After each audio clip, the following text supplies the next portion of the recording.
माननीय सभापति महोदय, पुरानी पेंशन का मुद्दा कई बार सदन में आया और ये फिक्स मैच की तरह हो गया है कि हम आवाज उठाएंगे, लेकिन सरकार की वह धर्मता है कि हम कुछ करेंगे नहीं। माननीय सभापति महोदय, पहले का जो उत्तर आया है माननीय मंत्री जी के द्वारा, मेरा बहुत साधारण सा प्रश्न था कि क्या वित्त मंत्री बताएंगे कि प्रदेश में पुरानी पेंशन बहाल किए जाने की सरकार की तरफ से कोई योजना है? सरकार का उत्तर आया जी नहीं। माननीय सभापति महोदय, कई भाजपा शासित प्रदेशों में पुरानी पेंशन बहाल कर दी गई है और माननीय सभापति महोदय, जो ये खाका प्रश्न उत्तर आया है जिसमें मैंने कहा कि पुरानी पेंशन बहाल न होने के कारण प्रदेश के कार्यक्रमों में भारी रोष है, तो इन्होंने इसका उत्तर यस नो में न दे करके बताया कि प्रदेश में दिनांक 1 अप्रैल 2005 से नई पेंशन योजना एनपीएस लागू है।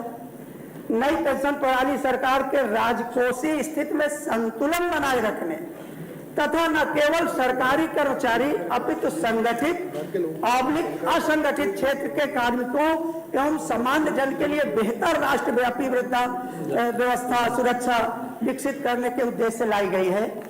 माननीय सभापति महोदय, जब शिक्षक कर्मचारी ये कह रहे हैं कि हमें बेहतर नहीं चाहिए, हमें हुबहू पुरानी पेंशन चाहिए, तो सरकार जबरदस्ती उनको बेहतर क्यों दे रही है? पहला सवाल।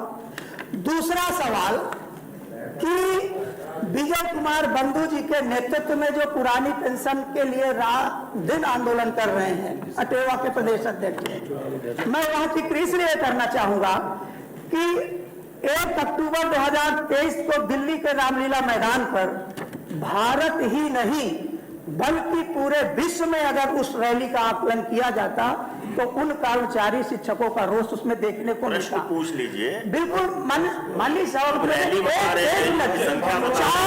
4 फरवरी माननीय सभापति महोदय, 4 फरवरी 2024 को लखनऊ में लाखों कर्मचारी शिक्षकों का अरे अनुपूरक क्या है? अनुपूरक, शांत रहिए भाई, आप लोग शांत रहिए। अनुपूरक मेरा यह है माननीय सभापति महोदय कि मैंने सरकार से सिर्फ यह प्रश्न पूछा कि पुरानी पेंशन न लागू होने के कारण शिक्षक कर्मचारियों में कोई रोष है कि नहीं, सरकार को यस नो में उत्तर देना चाहिए।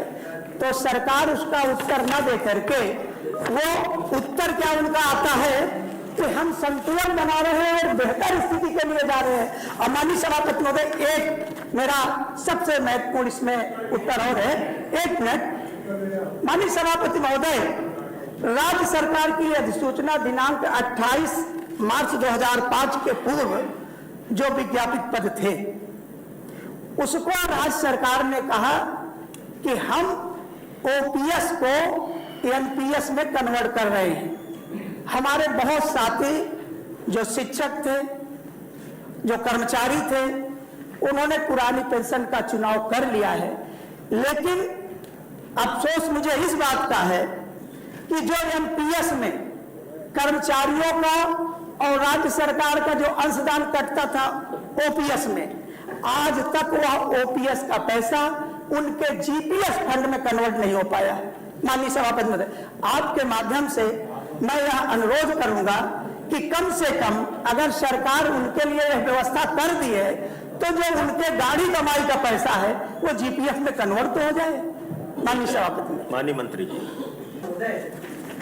माननीय मंत्री जी ने प्रश्न को घुमा दिया। मैं कह रहा हूं कि जो हमारा कर्मचारियों का, शिक्षकों का पैसा एनपीएस खाते में डंप है, वो पैसा जीपीएफ में जो 28 मार्च 2005 के पहले विज्ञापित पद हैं, उन पदों में जो व्यवस्था सरकार ने दिया है तो कम से कम वो पैसा तो ट्रांसफर हो जाए।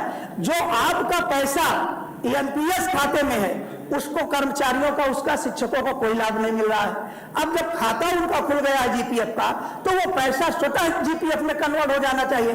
और दूसरी बात माननीय मंत्री जी, मैं बता दूं कि कई बार सदन में कहा गया कि पुरानी पेंशन ये सपा गवर्नमेंट की स्कीम है। माननीय सभापति महोदय, 2004 में माननीय अटल बिहारी वाजपेयी की सरकार ने केंद्र में लागू किया पुरानी पेंशन को, और ये लोग कहते हैं कि इन्होंने पाप किया है। हम अपने पाप का प्रायश्चित कर रहे हैं, लेकिन आपने जो महापाप किया है, उसका प्रायश्चित कौन करेगा? ठीक है, चलिए बैठिए। ये तो करिए। आशुतोष सिन्हा जी, आशुतोष सिन्हा। नहीं, हम लोग लड़ रहे हैं प्रायश्चित। डॉक्टर मान सिंह जी बैठिए ना। ये जनता देख रही है कि मान प्रायश्चित सिंह, कौन कर रहा है। मान सिंह जी, डॉक्टर मान सिंह यादव जी बैठ जाइए। आशुतोष सिन्हा जी। माननीय